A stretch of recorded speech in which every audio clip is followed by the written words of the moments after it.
So now that we've talked about the couple different kind of compressors and kind of the setup that you're probably going to want to make sure you get good, clean, dry air, let's just talk about why that's important, especially in the blasting and coatings industry. So when we're blasting, and if we were blasting with more high moisture content, oily air, what's going to happen is as we're blasting, the main power that we're using to propel that media at the part is compressed air. So if that has oil in it, if that has moisture in it, we're pounding the oil right into the part, putting it right onto the substrate, and also we're putting moisture onto the substrate. So we could have, if it's a ferrous substrate, we're going to have rusting. We could start to promote rusting right away. You might not see it, but it's probably at the microscopic level starting to rust right away if you're throwing moisture at it. And if you're impregnating oil down into the blast profile, that's going to be there when you go to put a coating on. So if you go to powder coat it and you heat it up in the oven, you could have some bubbling out of those oils. And so you're really, blasting is a process to clean the substrate and put on a profile. So you're kind of defeating your purpose if you're actually shooting oil at the part.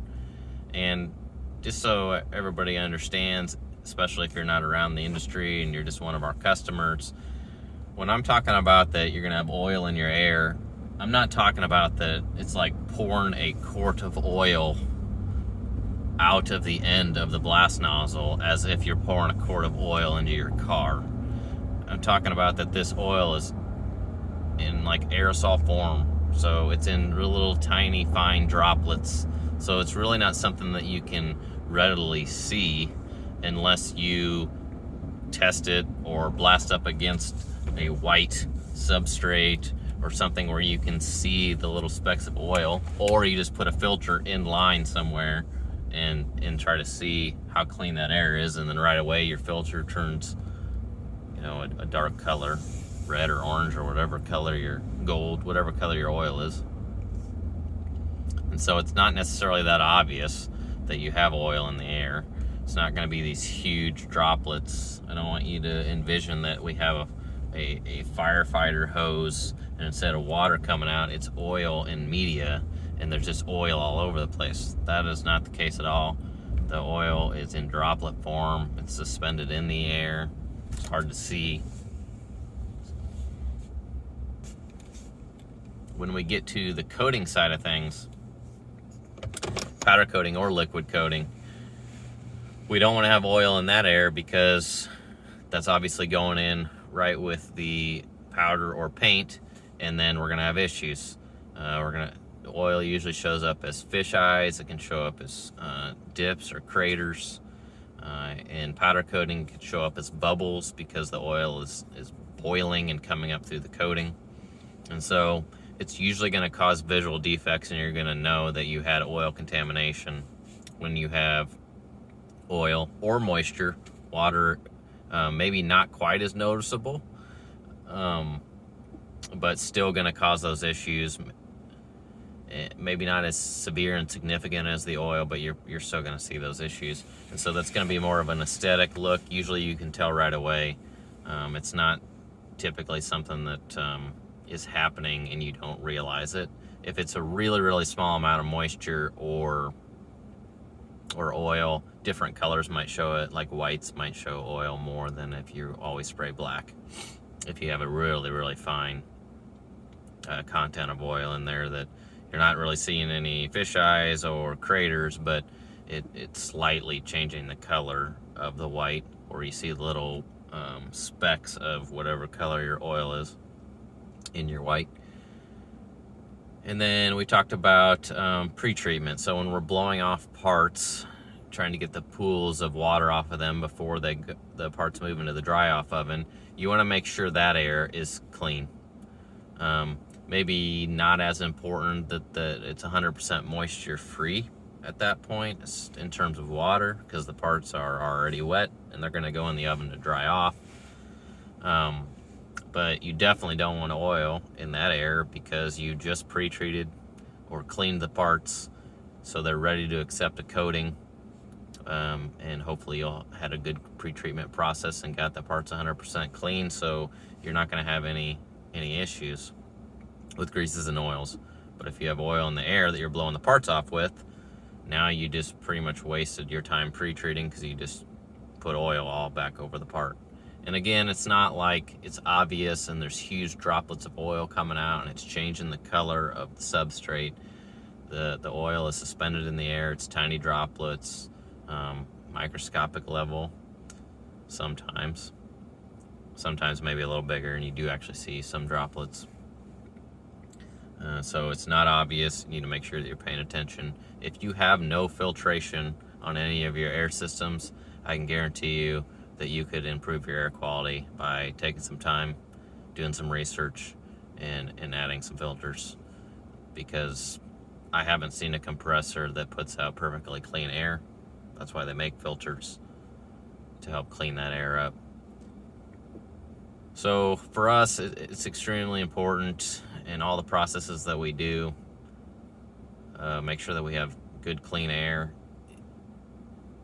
I think it's something that people don't think about a lot, but it can be the root cause of a lot of problems, and you can chase a lot of things trying to figure out what the issue is and thinking of it's something else when it's actually your air. So please take the time to look at that.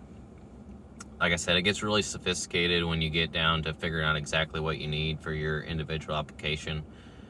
I've done a lot of research and kind of came up with a good routine for ourselves at Kaiser. I'd definitely be willing to talk to somebody about it if you're interested, and can get you hooked up with some suppliers that we utilize, that I found that work really well for us. The last thing that I want to leave you with is, once you settle on a system, let's say you do some research and find some on your own, just think about how you're going to maintenance that, and how you're going to maintain it, how you're going to observe how your filtration system's working. Just because you go buy this super fancy filter that's supposed to work, if you have no way to maintenance that, or a way to